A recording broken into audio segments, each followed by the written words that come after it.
Well, good morning, afternoon to each and every one of you. Kind of cold out there, isn't it? Yes, it's a little bit on the cold side. We're not even going to call it cool. It's cold, but the truth of the matter is we have been spared tremendously. Jasmine, how are you? There are those in other areas of this nation who have been hit catastrophically, and God is still good to us.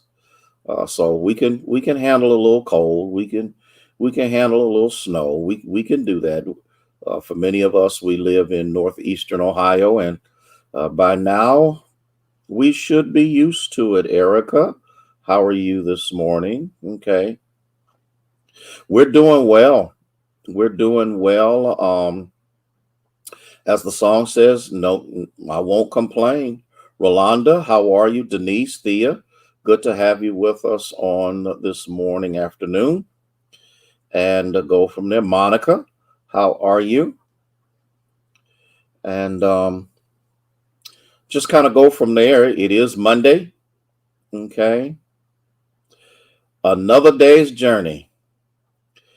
And I'm going to have to sing that one Sunday, maybe. We'll see. We'll see how it goes. I'm just messing with you, Erica. I can't help myself. It just kind of flows, kind of happens like this. Lisa, how are you? Just checking upon you to see how you're coming along. For those of you who are fasting, this is day 6, and the Lord is good. Billy, how are you? Okay.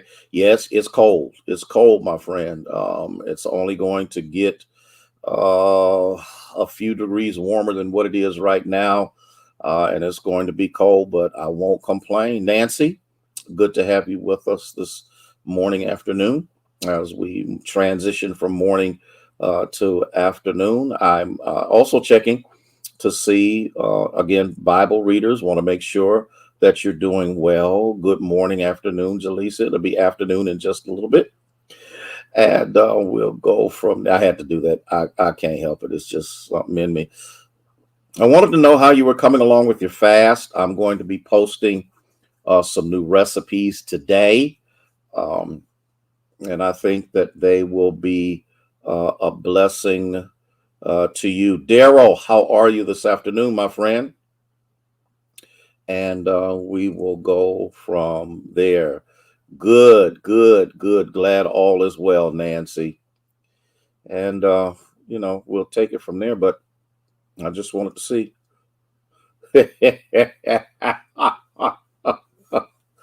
Oh my God, Elder Jordan, how are you, sir? Good to see you. Good to see you. We're doing well. We're actually doing well. Today is a busy day for me. Um, I'm going to finish up 2 sermons. I'm going to finish up Bible study.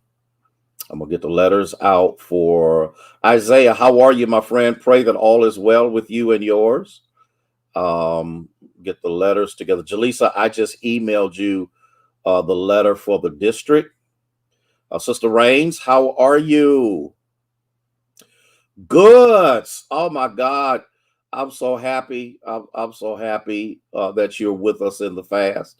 Um, Winnie, good afternoon to you. Pee Wee, how are you? I'm doing well. Doing well. Make sure. Yeah, you know what? I'm glad you mentioned that, my friend. Here it is. Um,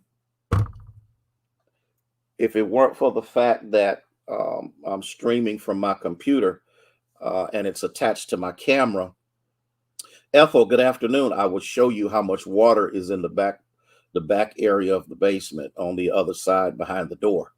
I have one, two, three, four, five, 7 cases of water back there, and I guarantee you by Wednesday, a case, at least a case and a half to 2 cases will be gone.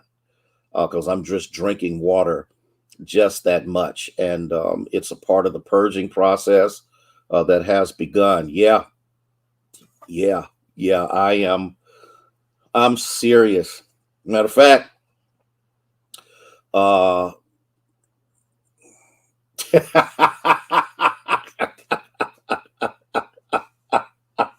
Jaleesa, you need to stop. As a matter of fact, Amazon just popped up on whatever that thing is called and said, "Did I want to order some more water?" And I said, "Yes." Okay. Good, Minister Faye. How are you? Praying that you're doing better, praying that you're doing well. And so water is overwhelmingly significant. Um, I went and I bought, good afternoon, Elder Boundary. I went and bought some frozen packets of fruit. Once you unthaw those, I put them in my little blender, turn them into a smoothie, take a little bit of unfiltered honey and some water and put in there. You got yours from Amazon. Yeah. Cora, how you be, girl? And just put a little bit in there and go for it.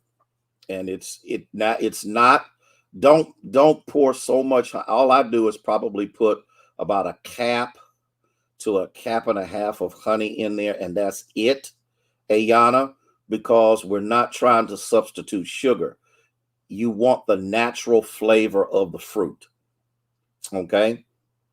And so, like I said, Lady Harrison is on a roll. She's getting ready to make some other stuff on today for dinner. I still have my black bean soup that's available. She made that pasta dish, but it wasn't pasta. It was a plant something other, but it looked like pasta, but it was green. And oh Lord, have mercy if it didn't bless my soul. And you know what? We as a people, and I'm going to get it started. We as a people are so accustomed to fried stuff. We act like we can't live without it. FedEx you a plate, girl. That stuff is gone. Bonnie Slaughter. Okay, we'll keep them in prayer. Definitely keep them in prayer. Okay. Good, good, good. No, I haven't done that. I didn't see no spring rolls. Erica, I'm gonna have to go back and take a look. I'm gonna see what you got there. Somebody had posted, it might have been Katrina. They had corn and vegetables or something. So they're back to what there is so much that we could do that would help us out tremendously. And so we go through this for 40 days and then we go back to Greece. So, but we're praying that the Lord will keep us as we continue to move on. Listen, how can I conquer fear? Psalm 27. Hey, LMA, how you doing, dear? Now, I pray that I'm not boring y'all to death in Psalm 27. You probably want to move on or have me move on to something else, but there's just Psalm 27 is so rich, and I just pray that the richness of Psalm 27 is being a blessing to you. But when I got to the 7th verse of Psalm 27, if I'm going to conquer fear, I have to be comfortable, and I have to be comforted, and I have to be assured of the fact that God is with me. Vernice, how are you? Glad all is well with you and your family. That's one of the hardest things to do when you have been disappointed by people. It spills over into your walk with God. And the first time that God doesn't do anything when you think he should, you have flashbacks of what people have done. And you can't do that. What you have to remember is God has a track record with you that is absolutely unbelievable. Grandmama used to call it this, and we didn't even understand what that stuff meant back in the day. Talking about danger seen and unseen. There's a whole lot of things that God protects us from. There's a whole lot of circumstances and situations that God protects us from that we don't even see or recognize. And the sad thing about it is we won't even bless him for the stuff we see him doing. Oh God, let me quit. Let me quit. Let me quit. Look at what it says. Look at what it says in Psalm 27 and the 7th verse. And I'm gonna see if you get blessed by this. It says, "Hear, O Lord, when I cry with my voice." Here's what he's saying, Linda. He was saying, I know who you are. I'm confident in you are, but I need you to hear me when I have something to say. I need you to hear me when I'm down and out. I need you to hear me when I'm hurting and I'm going through changes. And the reason that I need you to hear me is because nobody else is paying me any attention. Hey, Carletta, how are you this afternoon? Have you ever noticed that when all is well with you and everything is fine and you got plenty of money, your bills are paid, you're just lavished in what appears to be the blessings of God, everybody picks up the phone and calls you. Everybody says hello. Everybody. But as soon as something goes wrong, Gladys, how are you? As soon as something crazy happens, nobody can be found, okay?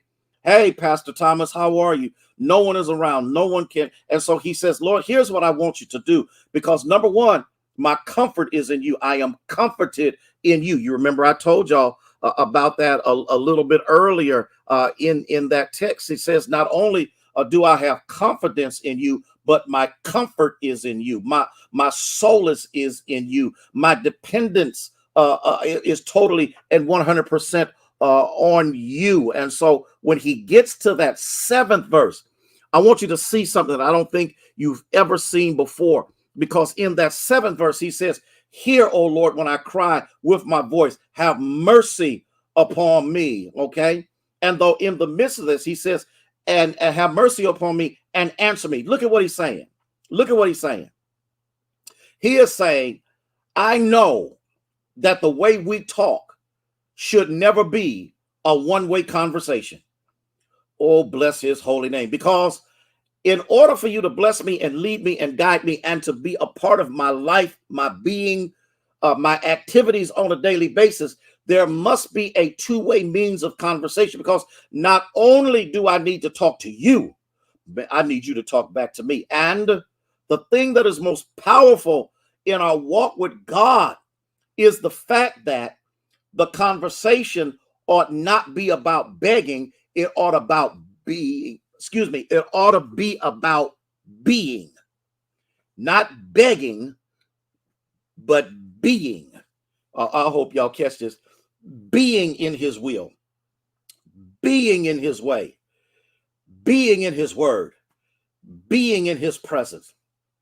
Because if the only time you have that conversation with God is when there's a crisis, then there's something wrong. But there's something powerful in this verse that I need you to see in verse 8, because it says, when you said, seek my face, my heart said to you, your face, Lord, I will seek. Now, I did some research on that word face. Okay. Y'all ain't really. See, David is saying, here's what I'm going to seek. I'm going to seek. That word face actually means favor.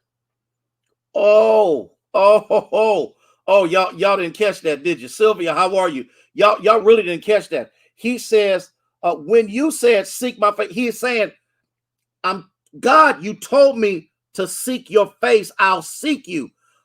But when I seek your face, I'm actually seeking your favor.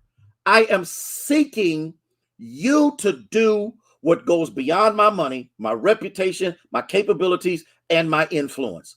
I need your favor to operate in my life at such a magnitude, though, that I don't really need a whole lot of. Okay, y'all see, if we weren't such a materialistic society, we would understand clearly that there are things that God could do for us that money can't reach. Do you hear what I'm saying? I want to walk in favor. I want to live in favor. I want to breathe in favor. I want God's favor to be a part of my life every single day, every single waking and sleeping moment of my life. I want God's favor. He says, here's what I'm going to do.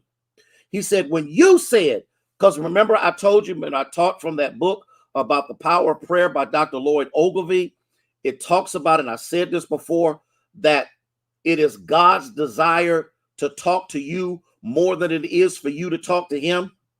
As a matter of fact, y'all ready for this? In the book, it teaches, and this has been years ago since I taught it, it is God who initiates the conversation. Ooh, bless his name. It is God who taps on your shoulder. It is God who brings circumstances. It is God who brings situations that cause you to call on his name. Are you catching this? Because he said, I just want to talk to you. Listen, I know what I got that's available for you, but I just want to have a conversation with you. And in that conversation, if you talk to me, I'll bless you like you've never been blessed before. But you can't get the blessings until you're sound in the conversation. He said, you told me to seek your face. My heart says to you, I'm going to seek your favor. I'm going to seek your favor. I'm going to seek for you to keep me calm, collected, cool, and under control, no matter how heated the situation is, no matter what the depletions may be, no matter what the drought may be, no matter what the deficit may be. I am not going to get bent out of shape because I know your favor is greater than any deficit that could ever come in my life. That's all I had to say. I didn't have anything else to say.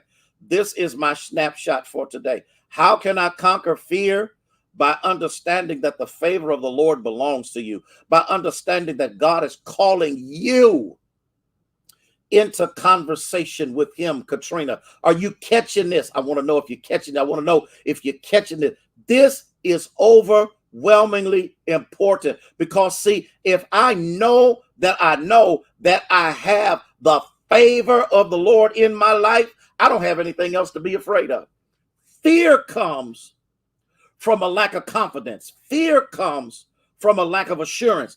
Fear comes from ambiguity, which means there are times in my life where I'm really not sure. But when I know his favor, when I know his favor is an intricate part of my everyday being, not my Sunday being, not my car payment being, but my everyday being. No, I don't worry about nothing. I quit getting bent out of shape. I go to sleep. I'm telling y'all right now, sleep is a wonderful thing.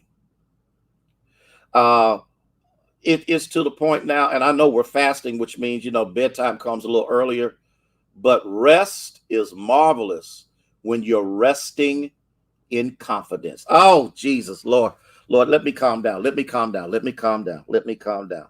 When you're resting in confidence, blood pressures come down, anxieties come down, mental stress comes down. Oh, Lord. Pastor Thomas, you understand what I'm saying?